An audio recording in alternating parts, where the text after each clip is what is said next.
Здравствуйте, уважаемые друзья! С вами я, Юрий Тюченко, кандидат ветеринарных наук, и в этом видеоподкасте рассмотрим идиопатический цистит котов. Цистит – это воспаление мочевого пузыря, и это очень распространенная причина обращения владельцев на прием к ветеринарному врачу. С этой патологией ветеринарный врач сталкивается практически каждый день. Кошки часто болеют циститом, и причин, которые ее вызывают, очень много. Это могут быть и перенесенные заболевания, причем всевозможные, начиная от самых безобидных, например, от легкой простуды, и заканчивая какими-то сложными эндокринными заболеваниями, типа диабета. Вот какое заболевание вам в голову придет, то вот оно практически со 100% вероятностью может вызывать цистит у котов. Если установлена причина, то лечить заболевание достаточно просто. Устраняем причину, проводим симптоматическое лечение, и животное выздоравливает. Если причина установлена правильно и устранена, а лечение тоже проведено правильно, то рецидив не наступает. Очень часто бывает такая ситуация, что диагноз на цистит поставлен, а причину, которая его вызвала, установить не удается. Такой цистит называется идиопатическим.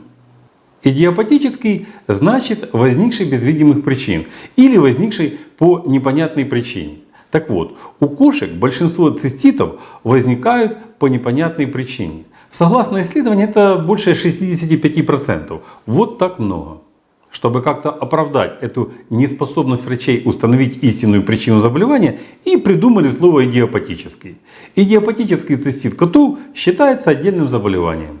То есть цистит — это одно заболевание, вернее одна нозологическая единица, а идиопатический цистит — это уже совсем другое заболевание. Кстати, в медицине тоже очень много идиопатических заболеваний, причем намного больше, чем в ветеринарии.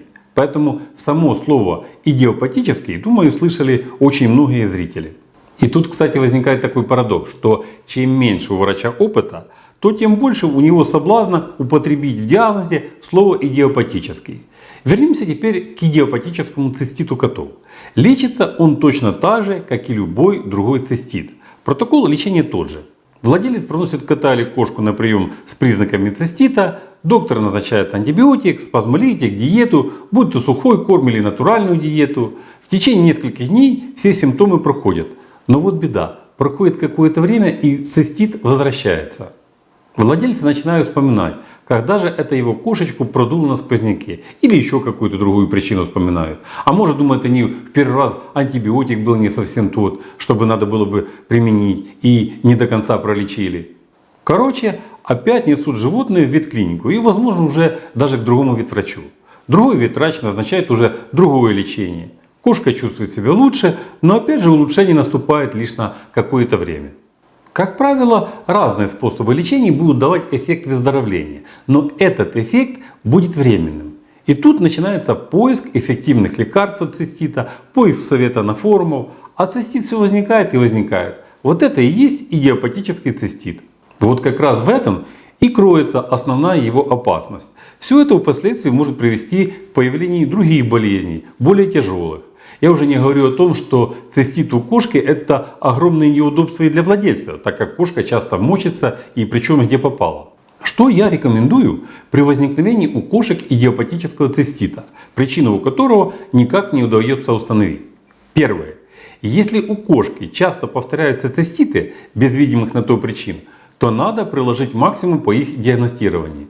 Очень желательно, чтобы это было заключение или консилиума врачей, или вообще пойти в другую ветклинику и пусть еще там проанализируют ситуацию, что называется незамыленным глазом. Диагноз на идиопатический цистит всегда можно успеть поставить, но это легче всего. Надо попытаться докопаться до сути причин. Понятно, что если у кошки или кота первый раз возник цистит, то сразу проводить какие-то сложные диагностические действия нет просто никакого смысла. Но общий анализ мочи, клинический и биохимический анализ крови, а также УЗИ мочевого пузыря провести желательно.